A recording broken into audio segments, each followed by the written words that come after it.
ভিডিওটা খুব সুন্দর, সাথে ব্যাকগ্রাউন্ড গানটা খুব দারুণ লাগতেছে।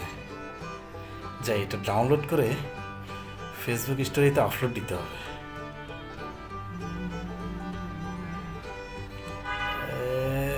আপলোড হয়ে গেছে। ভাই, আপনি চাইলে ভিডিওটা রিলস হিসেবে শেয়ার দিতে পারেন। না, স্টোরিতে থাক। আমি অলরেডি এটা আপনার ইনস্টাগ্রামও আপলোড দিয়ে দিয়েছি। আরে কি দরকার, আমার ইনস্টাগ্রামে তেমন একটা ফলোয়ার নেই, লাগবে না ভাই। এই সার্ভিস আমরা সবাইকে দিয়ে থাকি, এটা একদম ফ্রি। আপনি চাইলে আপনার ভিডিওটা ফিচার ভিডিও হিসেবে অ্যাড করে নিতে পারেন। আরে না না, লাগবে না। তাহলে ফেভারিট ভিডিও হিসেবে অ্যাড করেন। আরে না রে ভাই, এসব কিচ্ছু লাগবে না, আমি এমনিতেই স্টোরিতে দিলাম।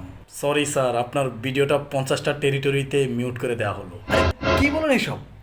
মিউট করলেন কেন? তাহলে স্টোরিতে ভিডিও দিয়ে লাভ কি হলো? লাভ?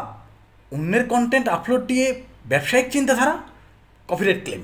আরে আরে আরে, কি করলেন ভাই এটা? আমি এমনিতেই স্টোরিতে ভিডিওটা আপলোড দিছি। আমার এটা নর্মাল আইডি, প্রফেশনাল আইডি না। কিচ্ছু করার নাই স্যার, অন্যের কন্টেন্টে বাণিজ্যিক উদ্দেশ্যে আপলোড দেওয়া যাবে না। সত্যি বলতেছি ভাই, আমি এমনি ভিডিওটা আপলোড দিলাম স্টোরিতে, আমার এখানে কোনো ব্যবসায়িক উদ্দেশ্য নাই। এটা সবাই বলে স্যার। ওই যে দেখেন না, ওই যে ভদ্রলোক কাঁঠাল নিয়ে যাচ্ছে, পরে কাঁঠাল ভেঙে দেখে ভিতরের গাঞ্জা পাওয়া গেছে। আরে ভাই, কিসের মধ্যে কি ঢুকাইলে?